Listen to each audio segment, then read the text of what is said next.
محترم ناظرین، السلام علیکم ورحمۃ اللہ وبرکاتہ۔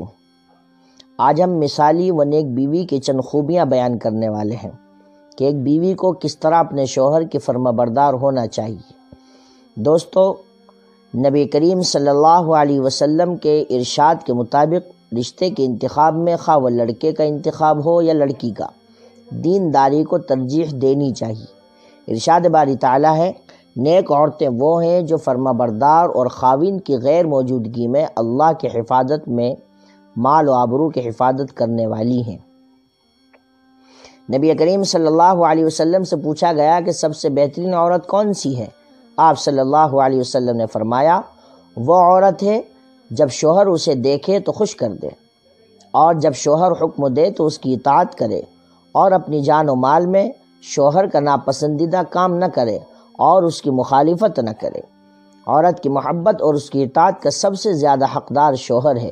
اس کا اندازہ اس بات سے بخوبی لگایا جا سکتا ہے کہ نماز عبادت کی نہایت اعلیٰ قسم ہے اور سجدہ اس کی چوٹی ہے، لیکن شریعت نے شوہر کا مقام و مرتبہ واضح کرنے کے لیے اتنی اونچی مثال بیان کی ہے۔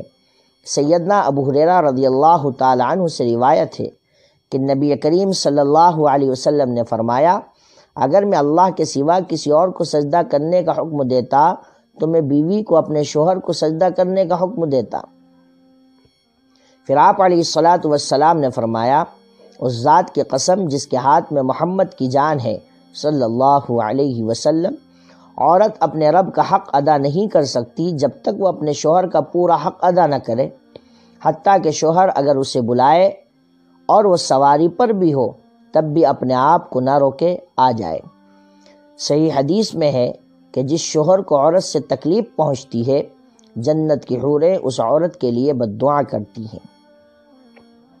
یہ واضح رہے کہ مرد کی اطاعت صرف جائز کاموں میں ہوگی، حرام کاموں میں اس کی مخالفت ضروری ہے، اطاعت نہیں کی جائے گی۔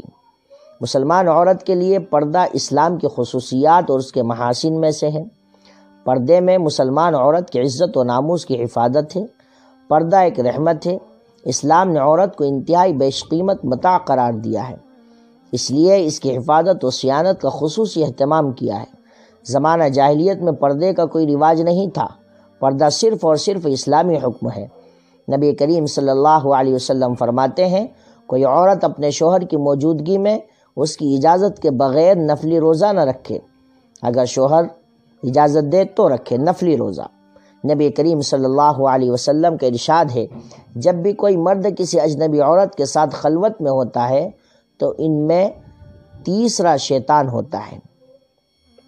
ایک مسلمان مرد کو بھی چاہیے کہ کسی اجنبی و غیر محرم عورت کے پاس اس کے شوہر کی غیر موجودگی میں نہ جائے، شوہر کی اجازت کے بغیر کسی غیر محرم سے بات نہ کرے۔ عورت کی آواز بھی پردہ ہے، وہ اجنبی مرد کے ساتھ اگر بات کرنے کی ضرورت پیش آئے تو چند شرطوں کے ساتھ بات کرنے کی اسلام میں اجازت ہے۔ نمبر 1، آواز میں لچک، شیرینی اور مٹھاس نہ ہو۔ لچک کے ساتھ بات نہ کرے، کڑک ہو کر بات کرے، ڈٹ کر بات کرے۔ نمبر 2، صرف ضرورت کے بقدر بات کرے، جتنی ضرورت ہو اتنی بات کرے۔ نمبر 3، پردے کی عورت سے بات کرے، شوہر کی اجازت کے بغیر گھر سے باہر نہ نکلے، شوہر کے مال کی حفاظت کرے۔ نبی کریم صلی اللہ علیہ وسلم کا ارشاد ہے، فرماتے ہیں، تم میں سے ہر ایک نگہبان ہے اور اس سے اس کی رعایا کے بارے میں پوچھ تاچھ ہوگی۔ شوہر سے اس کی طاقت اور اپنی ضرورت سے زیادہ کا مطالبہ نہ کرے۔ یہ بھی خوبی عورت اور نیک بیوی کے اندر ہونی چاہیے۔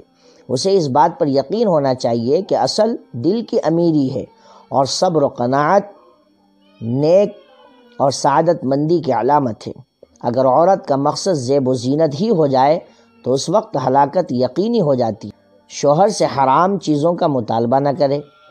شریعت نے جو چیزیں حرام و ممنوع قرار دی ہیں، شوہر سے وہ چیزیں گھر لانے کا مطالبہ نہ کرے، یہ بلاؤ وہ بلاؤ۔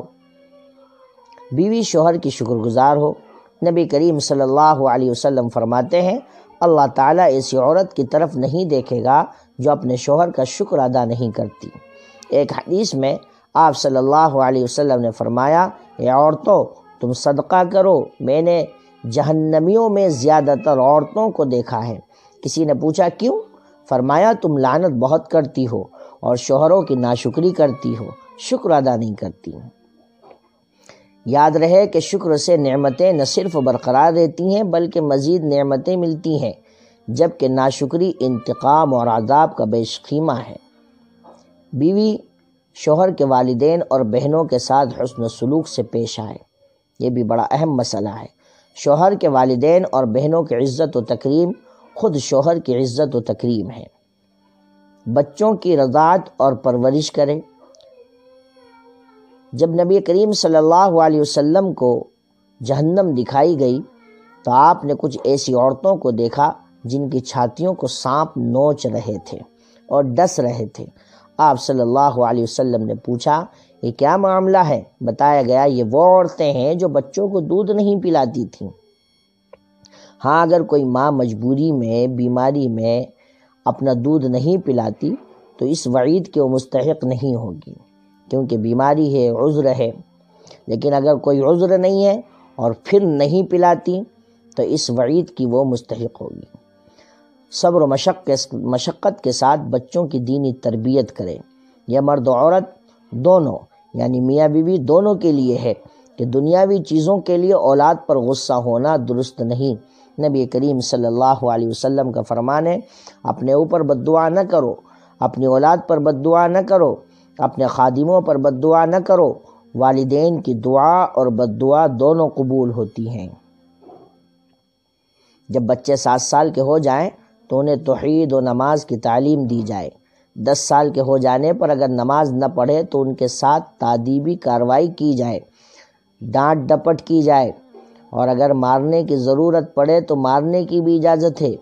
لیکن افسوس ہے کہ گلاس ٹوٹ جانے پر ماں باپ اپنے بچوں کو ضرور مارتے ہیں، لیکن جب بچہ نماز میں سستی کرے، نماز جیسی اہم عبادت ضائع کرتا ہے تو کوئی نہیں مارتا۔ نیز جنتی عورت کی پہچان، نبی کریم صلی اللہ علیہ وسلم کے ارشاد ہے جس سے پتہ چلتا ہے جنتی عورت کی یہ پہچان ہے جو عورت 5 وقت کی نماز پڑھے، 1 ماہ کا روزہ رکھے، اپنی شرمگاہ کی حفاظت کرے اور اپنے شوہر کی اطاعت کرے۔ ایسی عورت سے کہا جائے گا جنت کے جس دروازے سے چاہو تم داخل ہو جاؤ۔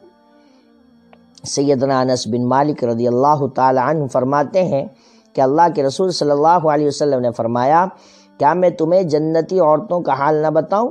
لوگوں نے عرض کیا ضرور، یہ اللہ کے رسول صلی اللہ علیہ وسلم ضرور بتائیں۔ آپ صلی اللہ علیہ وسلم نے فرمایا وہ عورتیں بہت محبت کرنے والی اور بہت بچے جننے والی ہوتی ہیں جب وہ غصے ہوتی ہیں یا انہیں کوئی تکلیف پہنچتی ہے یا ان کا شوہر ان سے ناراض ہو جاتا ہے تو شوہر سے کہتی ہیں یہ میرا ہاتھ آپ کے ہاتھ میں ہے، اس وقت تک میری آنکھوں پر نیند حرام ہے جب تک آپ راضی نہ ہو جائیں۔ مجھے امید ہے کہ یہ ویڈیو آپ کو پسند آئی ہوگی۔ ہم آپ کے لیے اور الگ الگ ٹاپک پر ویڈیوز لائیں گے۔ جب تک آپ اپنا خیال رکھیے گا اور ہمیں اپنی دعاؤں میں یاد رکھیے گا۔ تو دوستو ہمارے چینل کو لائک کریں، سبسکرائب کریں اور بیل آئیکن پر کلک کریں اور اپنی قیمتی رائے سے کمنٹ باکس میں ہمیں آگاہ کریں۔ یاد رکھیں الفاظ آپ کی شخصیت کی پہچان ہوتے ہیں۔